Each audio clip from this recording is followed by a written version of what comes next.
Lucas capítulo 9, amén.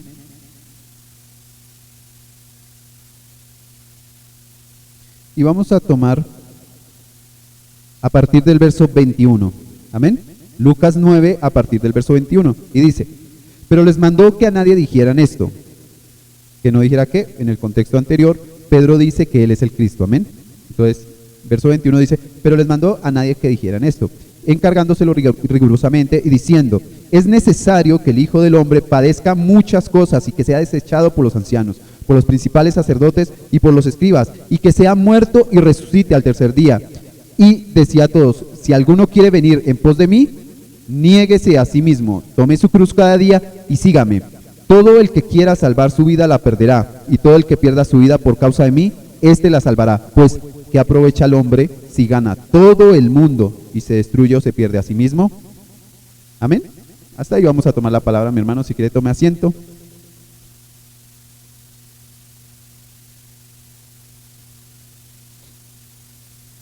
Nuevamente, mis hermanos, les extiendo un gran saludo, un abrazo desde acá. Y hace 8 días hablábamos sobre el propósito de Dios en nuestras vidas, y también hablábamos de algo, y era el llamado del Señor hacia nosotros. Amén. Y dice este verso 23, dice: y decía a todos: si alguno quiere venir en pos de mí, niéguese a sí mismo, tome su cruz cada día y sígame. Amén. Amén. ¿Quiere usted seguir al Señor? ¿Tiene usted el deseo de seguir al Señor? ¿Sí? Pues mire que la palabra del Señor no dice: si usted desea seguirme, tome mi cruz y sígame. No. Si usted se da cuenta, la palabra del Señor dice: tome su cruz. Cada uno de nosotros debemos tomar una decisión propia para seguir al Señor. Y cuando se habla de la cruz, estamos tomando todo lo que hay en nosotros, todas las cosas que vienen con nosotros, para poderle seguir. Y hablábamos hace 8 días, hablábamos de Pedro. Hablábamos de Pedro. Pedro tomó una decisión y él decidió dejar todo y seguir a Cristo. Amén. Pero el día de hoy quiero que hablemos de algo más específico. Y esto más específico es que cuando hablábamos de Pedro, él era un pescador. Amén. Amén. Pedro era pescador. Cuando fue llamado por el Señor, él dejó la pesca y comenzó a seguir al Señor. Dejó su profesión para seguir al Señor. Pero él tenía una profesión como pescador antes de conocer al Señor, antes de conocerlo. Y con esto no le estoy diciendo que deje su profesión o lo que está haciendo para seguir al Señor. No. Quiero que nosotros, siempre que vayamos a escuchar la palabra, siempre tratemos de tomar un contexto, y es el contexto de antes de Cristo y después de Cristo, así como es la historia, ¿sí? Que tengamos siempre enfocados esto. Cuando hablemos de pecado, entendemos o pensemos, cuando hablemos y pensemos del pecado, pensemos en antes de Cristo y después de Cristo, ¿sí?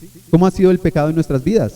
¿Cómo fue antes de que conociéramos a Cristo? ¿Cómo éramos nosotros antes de conocer a Cristo? ¿Y cómo somos ahora que conocemos a Cristo? Asimismo, cuando conocemos a una persona, antes de juzgar los actos de la persona, comencemos a mirar cómo era esta persona, cómo era antes de Cristo y cómo es ahora después de Cristo.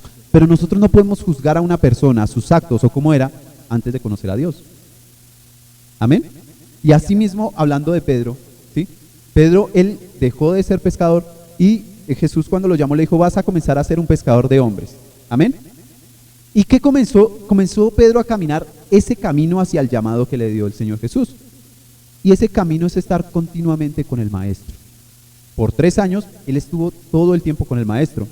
Y ellos lo acompañaban cuando él hablaba con las multitudes.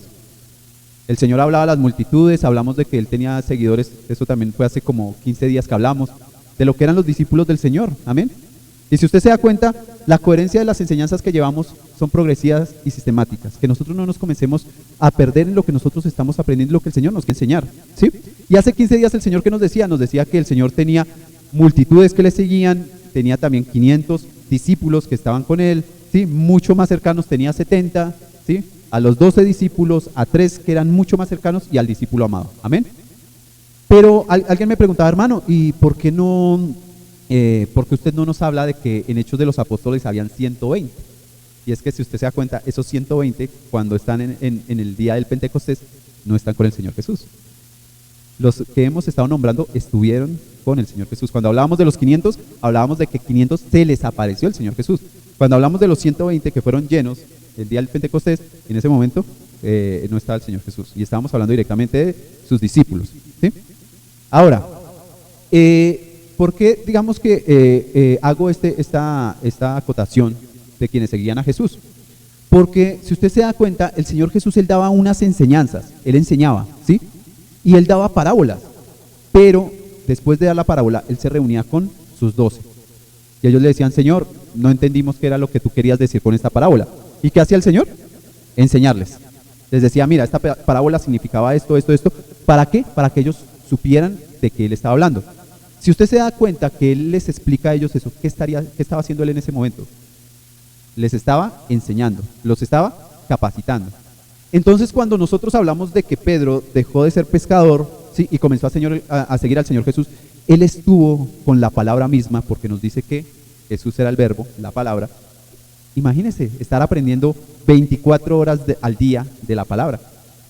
Él les explicaba las cosas que ellos no entendían, ¿sí? Ellos le preguntaban, el Señor les respondía, excepto ciertas cosas que eran cosas específicas. Si usted se da cuenta, hay cosas escatológicas. Cuando hablo de escatológicas, hablo de los fines de los tiempos, ¿sí? Es lo único que el Señor les dice, no les corresponde a ustedes saber estas cosas, pero todo lo demás yo se los voy a explicar, ¿sí? Entonces, si nosotros entendemos esta parte, este preámbulo que estoy haciendo, vamos a entender que Pedro deja de ser pescador, pero comienza un proceso de capacitación. ¿Capacitación para qué? Para el servicio, para el llamamiento, ¿sí? En el momento que el Señor Jesús muere, ¿sí?, a los 3 días resucita y se aparece a los discípulos, Él les dice, yo me iré, pero vendrá un consolador, ¿sí?, el Espíritu de verdad. Cuando ellos son llenos del Espíritu Santo, ellos son llenos de poder.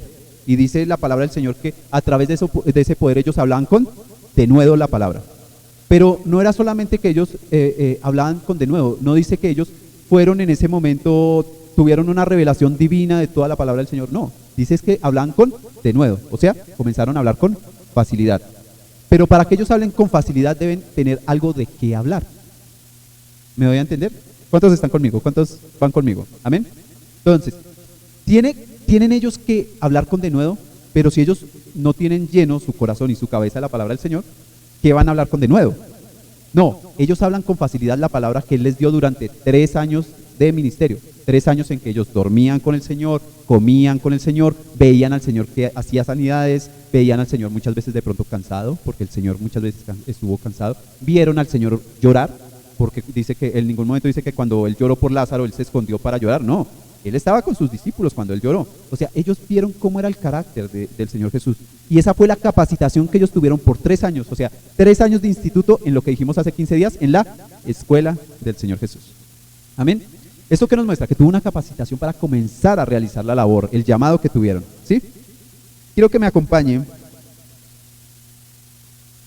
a ver algo que hemos estado nombrando por casi 20 días y hoy sí lo vamos a ver de manera específica. Vamos a ir a 2 de Timoteo.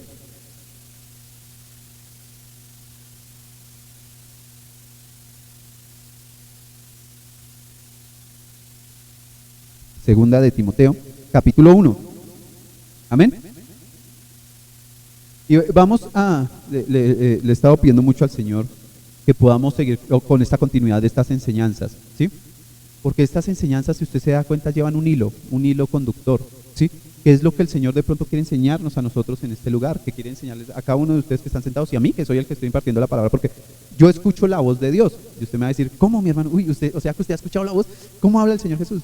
Le voy a explicar cómo. Cada vez que yo comienzo a dar la palabra desde este lugar, estoy impartiendo la palabra del Señor, yo estoy escuchando también la palabra. Eso quiere decir que estoy escuchando la voz de Dios.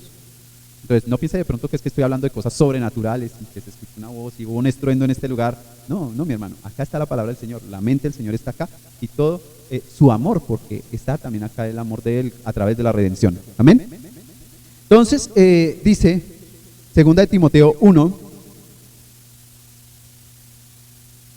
y dice de esta manera. Vamos a leer hasta el verso 6 o 7, creo, ya continuamos con la lectura. Dice 1, Pablo, apóstol de Jesucristo por la voluntad de Dios, según la promesa de vida que es en Cristo Jesús, amén, la promesa de vida que es en Cristo Jesús, a Timoteo, amado hijo, gracia, misericordia y paz de Dios Padre y de Jesucristo nuestro Señor, amén. Dice, doy gracias a Dios, al cual sirvo desde mis mayores, con limpia conciencia de que sin cesar me acuerdo de ti en mis oraciones noche y día, O sea, le está diciendo a Timoteo, yo cada vez que estoy orando me estoy acordando de ti, Timoteo. Eso se lo está diciendo Pablo, amén. Al acordarme, o sea, él hace oraciones noche y día, al acordarme de tus lágrimas.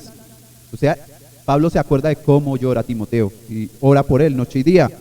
Siento deseo de verte para llenarme de gozo, trayendo a la memoria la fe no fingida que hay en ti, la cual habitó primero en tu abuela Loida y en tu madre Eunice. Y estoy seguro que en ti también. Verso 6, que es el más importante.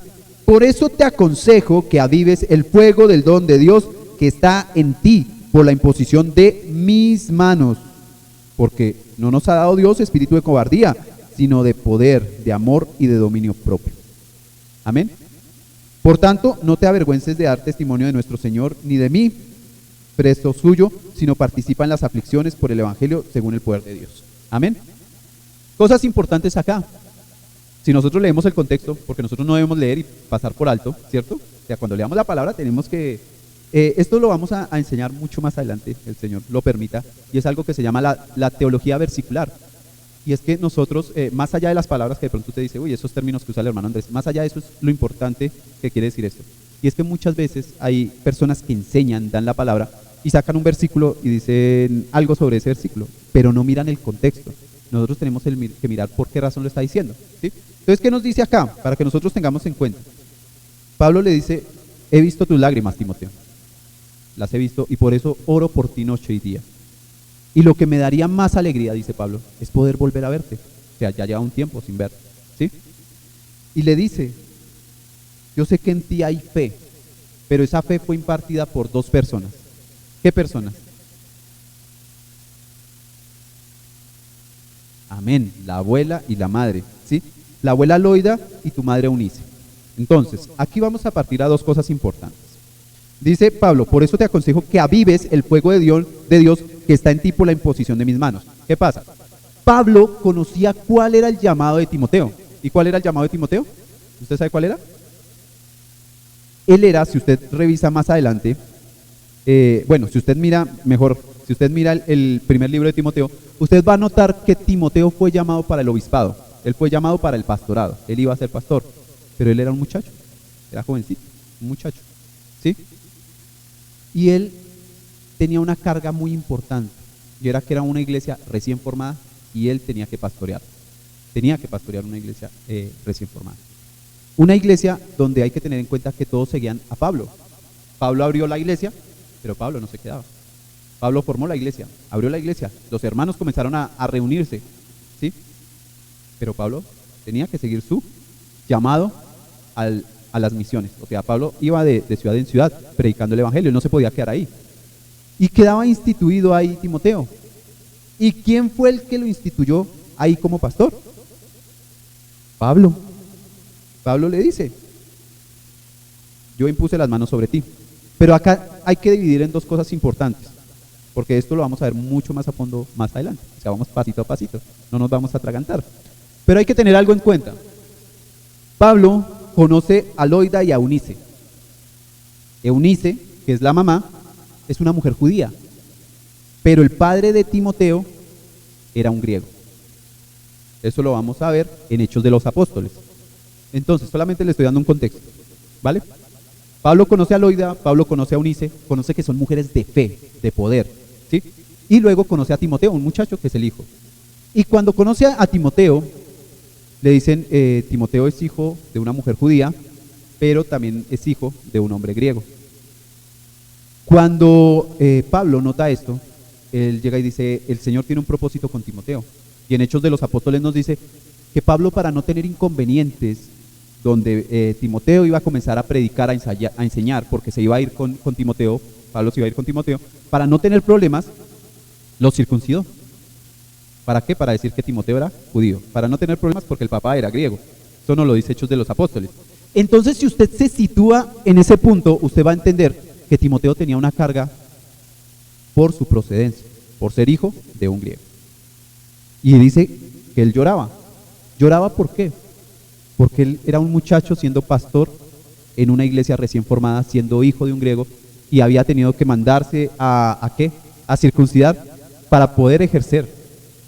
Y adicionalmente a eso, tuvo que comenzar a oficializar en el judaísmo, porque cuando lo circuncidaron era para que él comenzara a tener las costumbres judías. Y él tenía esa carga. Entonces, ¿qué es lo que le dice Pablo? Pablo le dice dos cosas importantes. Le he dicho esto ya 3 veces y no le he dicho cuáles son las dos cosas importantes, pero ahora sí se las voy a decir. Dos cosas importantes que sacamos de este texto. Primero, Loida y Eunice son mujeres de fe. ¿Amén? Entonces, tenemos acá 3 mujeres acá en la reunión hoy. Y las 3 son madres. ¿Amén? ¿Sí? Y de las 3, 2 son abuelas. ¿Amén? O sea que ahí estamos hablando de 2 cosas esenciales. Acá nos habla de Loida y de Eunice.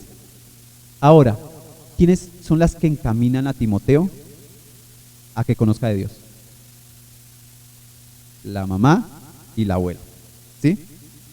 Dice, trayendo a la memoria la fe no fingida que hay en ti, en tu madre, en tu abuela y en tu madre. Y estoy seguro que en ti también. 1, primera parte.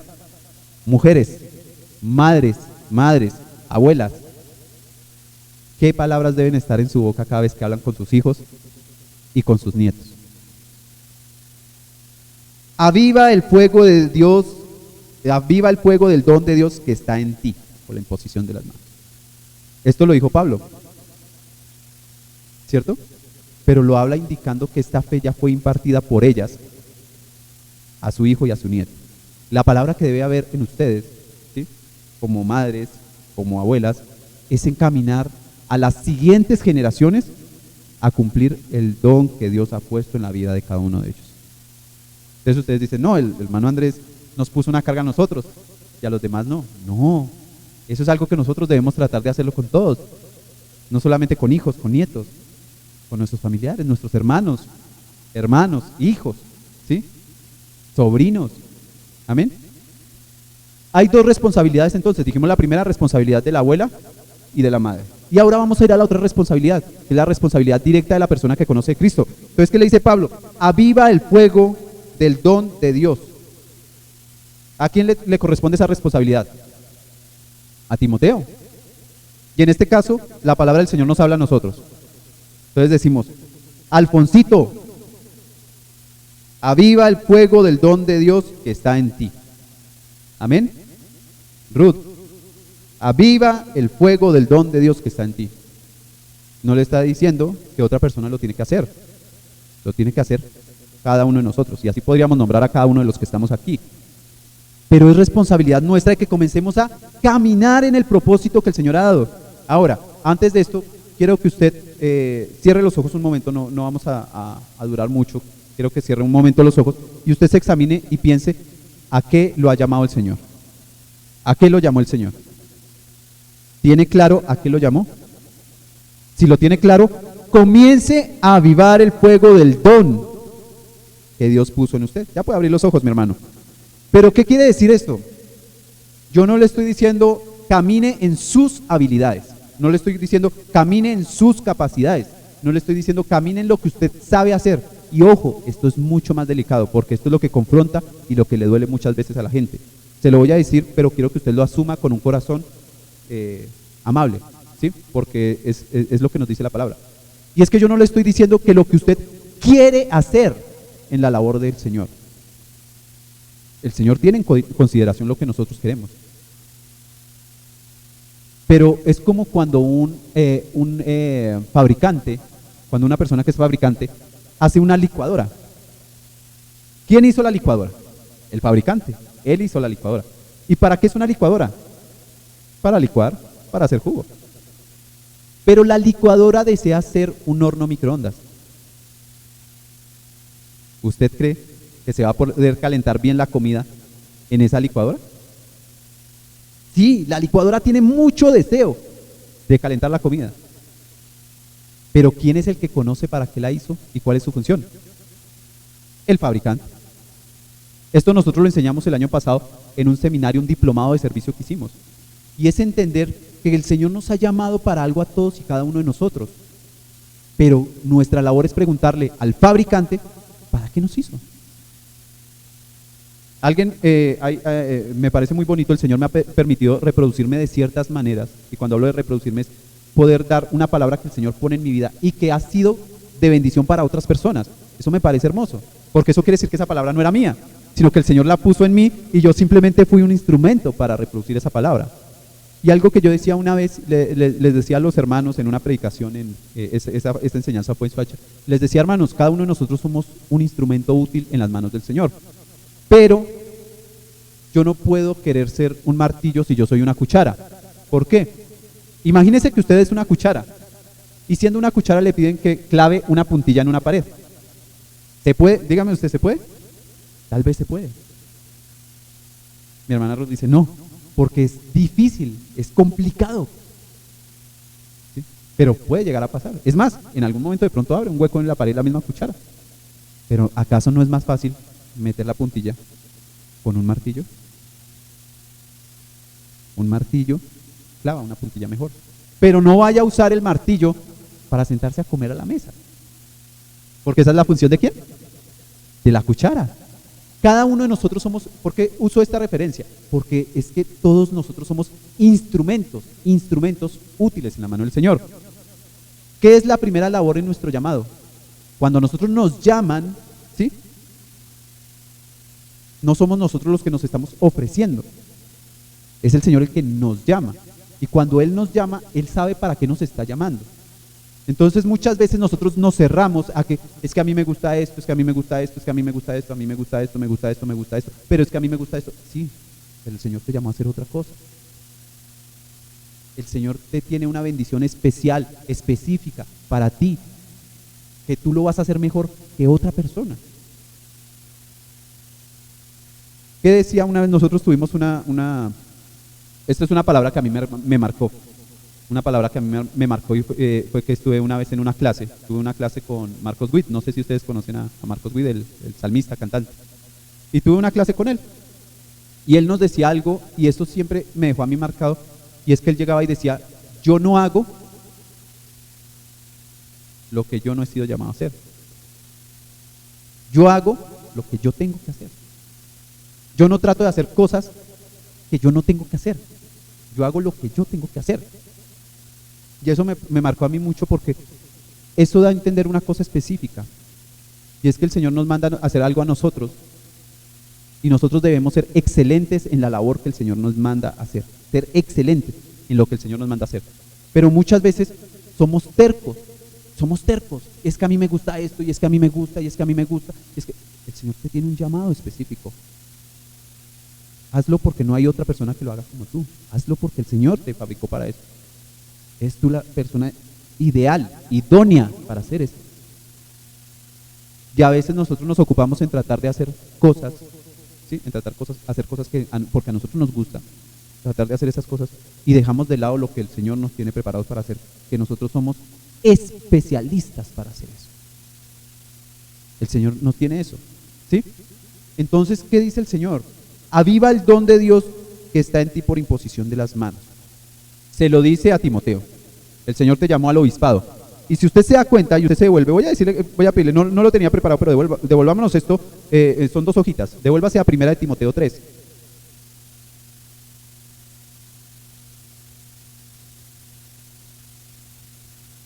Amén. Y voy a leer rápidamente. 1 Timoteo 3 dice, palabra fiel es esta, si alguno anhela obispado, buena obra desea, pero es necesario que el obispo sea irreprochable, marido de una sola mujer, sobrio, prudente, decoroso, hospedador, apto para enseñar. Amén. Si usted se da cuenta, Pablo le está diciendo a Timoteo unos requisitos que hay para el obispado. Amén. Luego, más adelante, le va a decir cuáles son los requisitos de los diáconos. Más adelante, le va a hablar de las cosas que van a atacar a la iglesia. ¿Sí? Pero si usted se da cuenta, esto es un manual para un pastor joven. Le está diciendo, estos son los requisitos que tiene que tener un pastor. Ahora, tú ya eres pastor, comienza a preparar personas para que sean diáconos. ¿Qué tienen que tener los diáconos? Esto.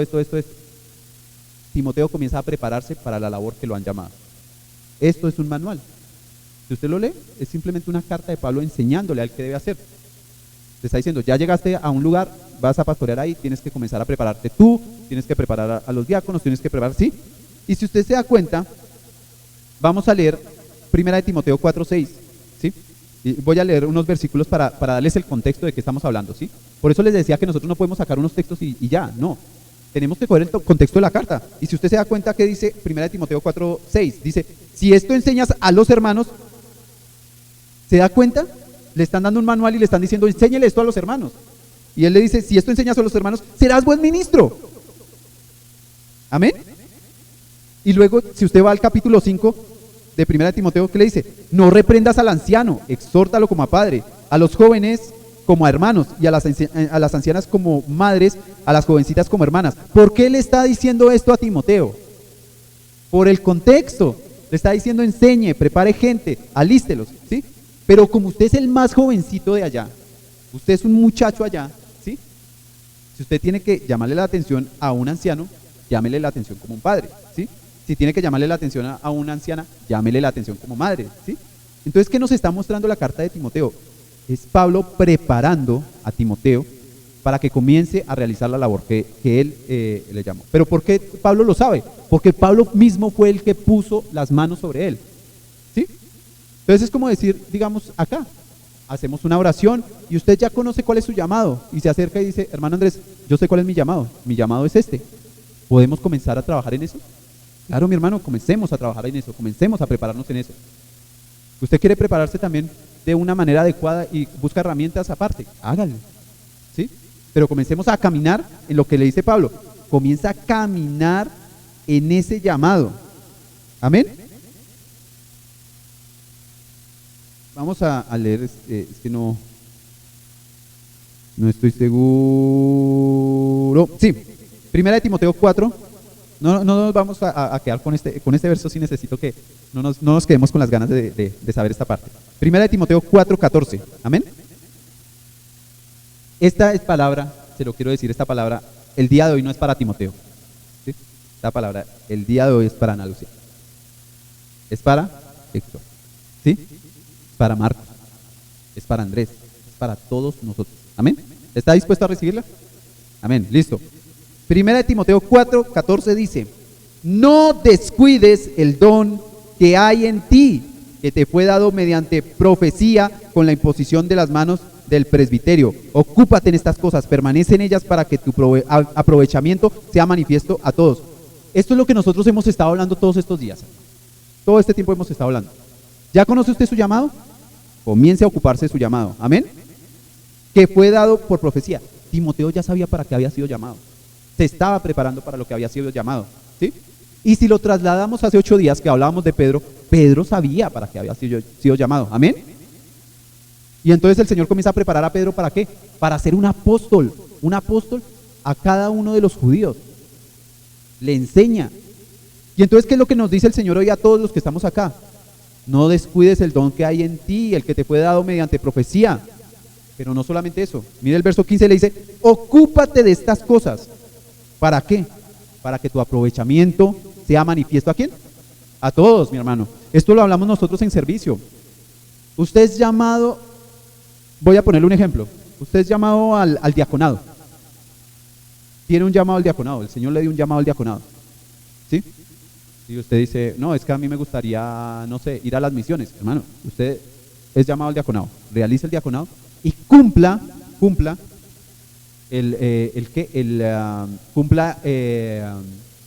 la gran comisión, que es lo que todos tenemos que hacer.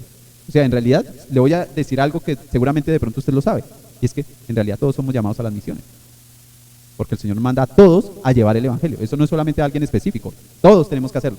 Pero hay labores que nosotros realizamos en el cuerpo de Cristo.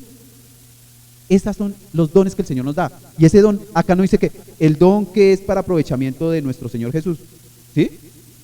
No, dice para que tu aprovechamiento sea manifiesto ¿a quién? A todos. Y esto se lo quiero decir y voy a hacer un paréntesis rapidísimo. Voy a hablar en esta parte, voy a hablar rápido. Y es lo siguiente. Hay iglesias que van a los extremos. Hay predicadores que van a los extremos, ¿sí?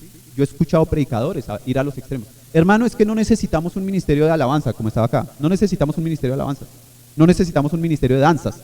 No necesitamos un ministerio de diáconos. No necesitamos sugieres. No necesitamos nada de eso. Porque el Señor nos llamó a todos a llevar su evangelio. Sí, pero quiero decirle algo. Y es que los ministerios son los miembros del cuerpo que lo que ayudan es al crecimiento del cuerpo de Cristo. Y el cuerpo de Cristo no son sillas. El cuerpo de Cristo somos nosotros, las personas, nosotros somos la iglesia. Entonces, ¿se necesita un ministerio de alabanza? Claro, ellos ayudan al crecimiento del cuerpo de Cristo. ¿Se necesita un ministerio de danzas? Claro, ayuda al fortalecimiento y al crecimiento del cuerpo de Cristo. ¿Se necesitan diáconos? Claro, Pedro lo dice en Hechos y llega y dice, no es posible o no es justo que nosotros que llevamos la palabra también tengamos que servir a las mesas. Eso lo dice la palabra del Señor. Lo dice Pedro, busquen hombres llenos del Espíritu Santo que puedan servir las mesas, que son los diáconos. Entonces, los ministerios ayudan al crecimiento del cuerpo de Cristo y dice, para que ese aprovechamiento sea manifestado a todos. O sea, eso es para todos nosotros, para nosotros. Los ministerios, ¿sí?, ayudan al crecimiento del cuerpo de Cristo. Porque es que muchas veces nos encerramos en que no, es que tenemos un hermano que es el hermano que hace el aseo del salón, ¿sí? No, pero, pues ¿para qué? ¿Para qué un hermano que haga el aseo del salón? Si ahí no está llevando el evangelio. No, mi hermano, la persona que hace el aseo del salón está ayudando a que los hermanos que vienen aquí, ¿sí?, que vienen aquí a poder presentarse como sacrificio vivo al Señor, a aprender de la palabra del Señor, lo puedan hacer de una manera cómoda y agradable. ¿Para quién es ese aprovechamiento? Para todos nosotros, ¿sí? Y es bíblico, hermano. Entonces nosotros tenemos que entender que nosotros no podemos ir al extremo y llegar y decir, no necesitamos ninguno de los ministerios porque el Señor nos mandó a llevar la palabra. No, lo que pasa es que todos nosotros somos personas, ¿sí? Y la iglesia son personas, y las personas crecen con otras personas. Y cada persona tiene una función, cada hermano tiene una función en el cuerpo de Cristo. ¿Sí? Esto lo dijimos también hace poco, y era que yo decía, si yo soy ojo, estoy hablando de la palabra del Señor, no es que el hermano Andrés se lo está inventando. Si yo soy ojo y me pica el ojo, ¿cómo me rasco? Si soy ojo, ¿cómo me rasco? No puedo, yo necesito de la mano, para que la mano rasque el ojo. Ay, hermano, esa parábola, no, es bíblico, mi hermano, es bíblico lo que está diciendo. No todos somos ojos. No todos somos manos, no todos somos pies. Pero ¿a dónde va a ir el ojo si los pies no caminan? No se puede. Si mis pies no caminan, mi ojo se va a quedar estático, porque ¿cómo hago para llevarlo? Pero ahora, si mis pies no tienen ojo, se van a estrellar y no van a saber para dónde van. Todos hacemos parte del cuerpo de Cristo, todos necesitamos los unos de los otros. Y hay hermanos que piensan que no es necesario. Sí, mi hermano, usted necesita de cada uno de sus hermanos. Yo necesito de cada uno de ustedes. Ustedes necesitan de mí. Ustedes necesitan de Juanita. Juanita necesita del hermano Marcos. Todos necesitamos de todos nosotros. Eso es un crecimiento uniforme. ¿Y sabe qué? Es un crecimiento bíblicamente espiritual. Amén. Por lo tanto, es necesario que todos nosotros hagamos lo que dice Pablo a Timoteo. No descuidemos el don de Dios que está en nosotros. No lo descuidemos. Comencemos a trabajar ese don. ¿Sí? Porque ese don va a ser manifiesto a todos y va a ayudar a que todos nosotros podamos ser bendecidos por ese don. Amén. Entonces, ya teniendo eso claro, ¿cuál es la recomendación que nosotros debemos tener? Es la siguiente, y es que nosotros, cuando ya tengamos claro para qué nos llamó el Señor, tratar de trabajar en eso. Ejemplo, les voy a poner un ejemplo. Usted sabe que es llamado a llevar la palabra del Señor a través de la alabanza, a través de los cantos. Entonces usted llega y dice, yo tengo que comenzar a prepararme, a buscar una manera. A través de redes, ahora hay maneras de estudiar, hay muchas maneras de prepararme. Voy a comenzar a prepararme en esto porque esto es lo que me llamó el Señor. Amén. El Señor me llamó a mí a ser maestro. Para ser maestro, yo tengo que dar de lo que yo aprendí. Si yo no he aprendido, no tengo nada que dar. Entonces, ¿qué es necesario? Que el Señor comience a moldear a través de su palabra mi vida para que yo tenga que enseñar, ¿sí? Pero para yo ser maestro, primero tengo que haber sido estudiante, ¿sí? Para poder ser apóstol, primero tuve que ser discípulo. Yo no puedo pasar y saltarme etapas, no es posible. Y yo no puedo enseñar algo que no sé. Y así es con cada uno de los servicios. El Señor me llamó a mí a la consejería, ¿sí? El Señor me llamó a mí a la consejería. Tengo que tener mi cabeza llena de la palabra del Señor. Porque si no, los consejos que yo voy a dar van a ser de mi cabeza y de mi experiencia. Pero si yo tengo mi cabeza llena de la palabra del Señor, ¿qué voy a dar a los demás? Palabra del Señor. Si alguien va y me pide un consejo, me dice, hermano, es que necesito que usted me aconseje porque es que lo que pasa es que mi hijo es muy rebelde, mi hijo es rebelde. Entonces a mí lo que se me viene a la cabeza entonces es, no, como su hijo es rebelde, llévelo al bienestar familiar y délo en adopción. O sea, es ilógico. No, yo voy a la palabra y dice, instruye al niño en su camino y aun cuando fuere viejo no se apartará de él. Entonces, ¿qué tengo que hacer? Tengo mi hijo rebelde, voy a llenarle la cabeza, no de rebeldía, de palabra. Pero todas esas cosas nosotros tenemos que comenzar a caminar en eso. Un ejemplo, hay cosas que son mucho más materiales y tal vez usted piense que son triviales, ¿sí? Digamos que, un ejemplo, acá se maneja el sonido o se maneja la pantalla, ¿sí? Pues mi hermano, eso hay que aprenderlo. Para poder hacerlo hay que aprenderlo, ¿sí? No puede una persona simplemente llegar y, yo lo manejo. No, yo lo aprendo y comienzo a ejercerlo. Pero necesito comenzar a saber primero que todo para qué me llamó el Señor. Cuando yo ya sé para qué me llamó el Señor, comienzo a caminar en el llamado. Recuerda que hace 8 días hablamos del llamado, hoy ya es caminar en el llamado. Amén. ¿Qué le dice Pablo? No descuides el don de Dios que está en ti. No lo descuides, no lo descuides. Entonces, ¿a quién le corresponde no descuidarlo? A nosotros. Amén. ¿Sí? Ya lo tenemos claro. Entonces, primero que todo, si yo no sé cuál es mi llamado, ¿quién me puede decir cuál es mi llamado? El Señor. Le pido al Señor, Señor, muéstrame cuál es mi llamado. Los llamados se demuestran de muchas maneras. A veces es claro, el Señor dice, te llamé para esto, es clarísimo. Hay otras ocasiones, y yo lo he visto mucho en el ámbito cristiano, es que se acercan y le dicen, oye hermano, usted es muy servicial. Usted llega y están haciendo algo y yo lo veo que usted corre, venga, ¿en qué le ayudo? Venga, hermano, ¿usted no ha pensado de pronto en trabajar de pronto en un diaconado? Hermano, es que cuando usted está haciendo las cosas se hacen bien. Pero hay muchas veces que uno ve y otras personas comienzan a hacerlo y como que no les va tan bien. Pero es que cuando usted lo hace también, mi hermano. ¿Qué está haciendo? Está haciendo manifiesto a todos, amén. Ocúpate en estas cosas, permanece en ellas para que tu aprovechamiento sea manifiesto a todos. Entonces hay veces que la gente se da cuenta de esas cosas. Hermano, usted con la edad que tiene, usted ya es un hermano sabio, es una persona que es intachable, nadie le dice nada que vean algo malo en usted. Hermano, ¿usted no ha pensado de pronto en estar en la consejería? Porque es que de verdad no hay nadie que le diga, que le tenga algún punto para criticarle. Es que no, es irreprochable, no hay que decirle, mi hermano. ¿No ha pensado de pronto estar en una consejería? ¿En aconsejar a los muchachos más jóvenes? ¿En aconsejar a los hermanos? Todas estas cosas muchas veces las manifiesta y uno también tiene que escuchar a las personas. Hermano, usted es muy bueno para hablar la palabra. ¿No ha pensado de pronto en que el Señor lo ha llamado para evangelista? Para que lleve la palabra del Señor. De pronto ese es su llamado. Si nosotros ya tenemos claro el llamado, ¿sí? Porque una cosa es buscar el llamado y otra cosa es ya lo tengo claro. Cuando yo lo tengo claro, entonces ¿qué comienzo a hacer? Caminar en el llamado, prepararme, alistarme, procurar ser mejor en ese llamado. Amén. Entonces, ya teniendo esto claro, ¿sí? Si ya conoces el llamado, y como nos decía Timoteo 4:14, ¿cierto?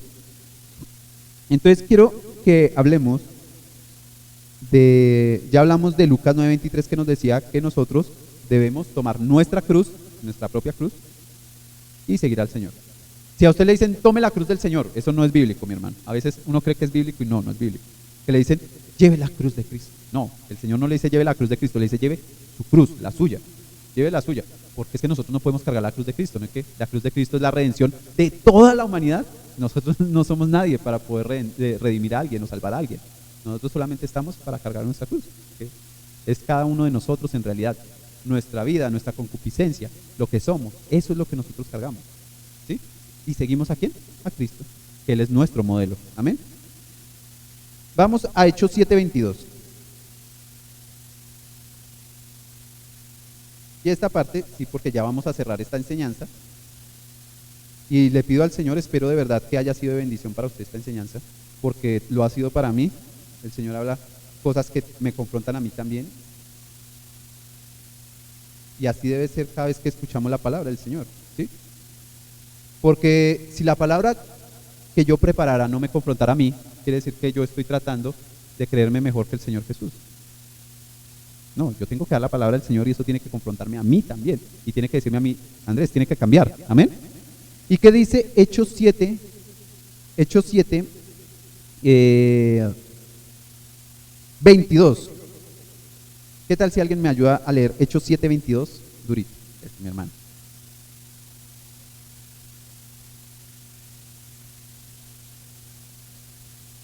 Amén.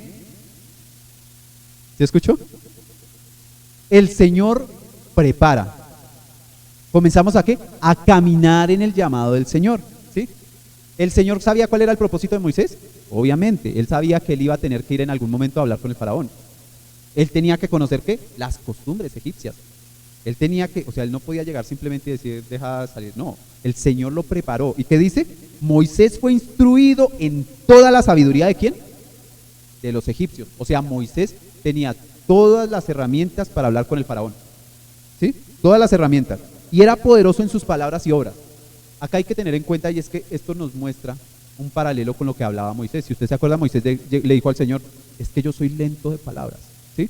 Y hay gente que asocia que soy lento de palabras es que él era tartamudo o que él no hablaba bien. Pero acá la palabra del Señor, hay una cosa, y es que una cosa es lo que dice Moisés. Moisés dice que él es lento de palabras. No lo dijo el Señor, no lo dijo Aarón, no lo dijo otra persona. ¿Quién lo dijo? Moisés. Pero si yo voy a los hechos, me dice que era poderoso en palabras. Si usted lo mira paralelamente, porque toda la Biblia es una sola historia, ¿sí? Desde el inicio hasta el fin. Usted si lo aterriza, yo diría más bien que lo que quiso decir Moisés, ¿sí? Era buscando una excusa para él no tener que ir a hablar con el faraón. Señor, pero yo soy lento de palabras. Entonces el Señor le dice, no hay excusa, ahí tienes a tu hermano Aarón. Pero la palabra del Señor no dice que él sea tartamudo ni que él sea lento de palabras. Dice que Moisés estaba preparado en toda la sabiduría de los egipcios y era poderoso en sus palabras y poderoso en sus obras. Amén. Vamos a Daniel, porque yo dije que íbamos a terminar y no vamos a explicar cada uno de los versos, sino que vamos a hacerlo muy corto. Daniel 1:17. Daniel 1:17 dice: a estos 4 muchachos Dios les dio conocimiento, inteligencia en todas las letras y ciencias, y Daniel tuvo entendimiento en toda visión y sueño. Le pregunto, mi hermano, ¿Daniel no estaba preparado? Bien, Daniel estaba preparado para la labor que él iba a realizar, que más adelante era llegar a ser inclusive uno de los sabios más importantes del rey Nabucodonosor, ¿sí? Él estaba preparado. Y cuando dice estos 4, estamos hablando de Sadrach, Mesach y Abednego, que son los 3 jóvenes hebreos, ¿sí? Ellos estaban preparados. Daniel también. Y lo que nos muestra la palabra del Señor es que no solamente eso, que cuando ellos fueron llevados a Babilonia, ellos también fueron preparados, tuvieron un tiempo de preparación, no solamente en lo que estudiaban, no solamente en conocimiento, sino también en su forma de alimentarse, en su forma de vestirse. Ellos los prepararon para que pudieran realizar la labor que ellos iban a realizar. Amén. Hechos 22:3. Dirá mi hermano, pero nos puso a recorrernos toda la Biblia. Hechos 22:3. Me tardo un poquito porque se me salen, tengo la Biblia llena de apuntes y se me sale. Entonces dice Hechos 22:3. Amén. Me dicen amén cuando estén ahí. Amén. ¿Sí? Dice: yo de cierto soy judío, nacido en Tarso, de Sicilia, pero criado en esta ciudad, instruido a los pies de Gamaliel, estrictamente conforme a la ley de nuestros padres, celoso de Dios, como hoy lo sois vosotros. Luego de esto cuenta su testimonio. Pero que nos está diciendo Pablo no era una persona cualquiera. Él había sido instruido a los pies de, se puede decir que el doctor de la ley más importante de su tiempo. O sea, él era Gamaliel. Bueno, ya nos tocaría ver el tema del contexto y demás, pero Gamaliel es nombrado en otra parte de los hechos también, porque era una autoridad. O sea que Pablo tenía mucha preparación. ¿Se preparó para qué? Para poder escribir a cada una de las iglesias, ¿sí? Ser apóstol a los gentiles, ¿sí? Poder estar encargado de los pastores que dejaba en cada una de las iglesias. Él tenía que tener un conocimiento de la ley, tenía que tener un conocimiento de la palabra, porque si no, ¿de qué les iba a hablar? ¿Sí? ¿Cómo confronta él la palabra si él no la conoce? Él tiene que conocerla. Amén. Entonces, ¿qué nos muestra esto? Quiero que finalicemos con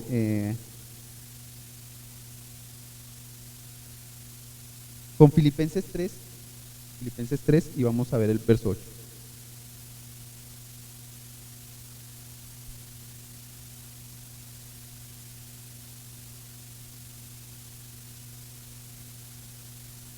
Entonces, es importante que nosotros caminemos en lo que el Señor quiere que nosotros hagamos en el llamado de su labor, el propósito que Él tiene para nuestras vidas. Amén.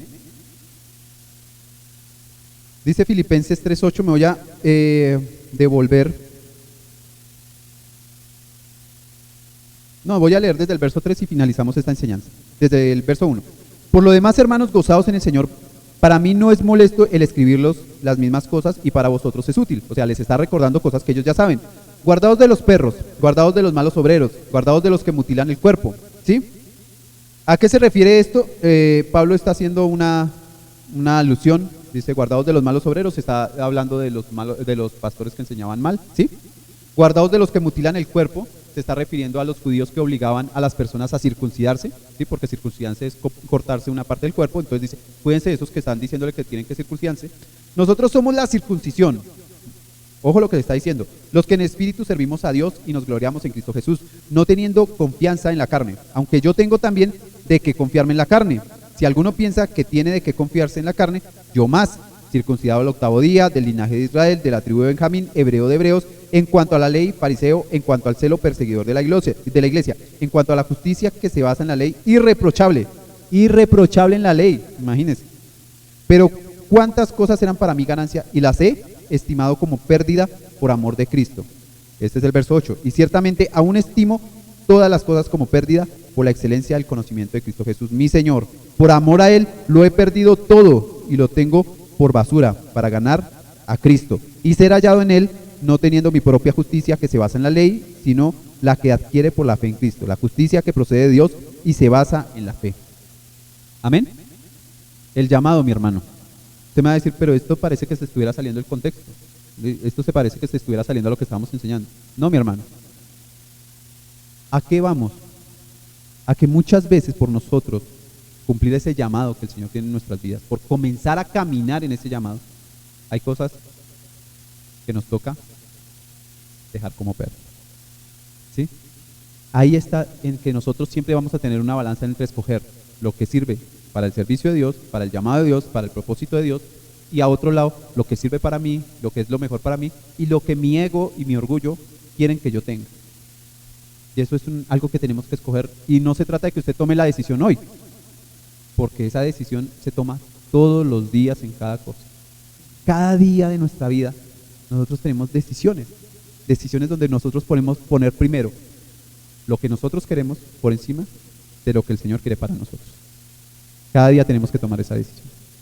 Por eso no le digo que tome esa decisión el día de hoy, como a veces cuando terminamos las enseñanzas le digo, tome esa decisión.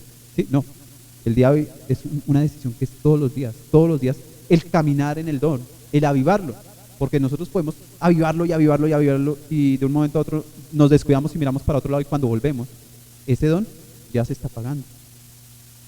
Tenemos que avivarlo, es fuego, tenemos que avivarlo, no dejarlo morir. ¿Sí? Pero eso depende de quién, de nosotros. Es una decisión diaria de caminar en el llamado y el propósito que el Señor tiene para nuestras vidas. Póngase de pie y vamos a hacer una oración.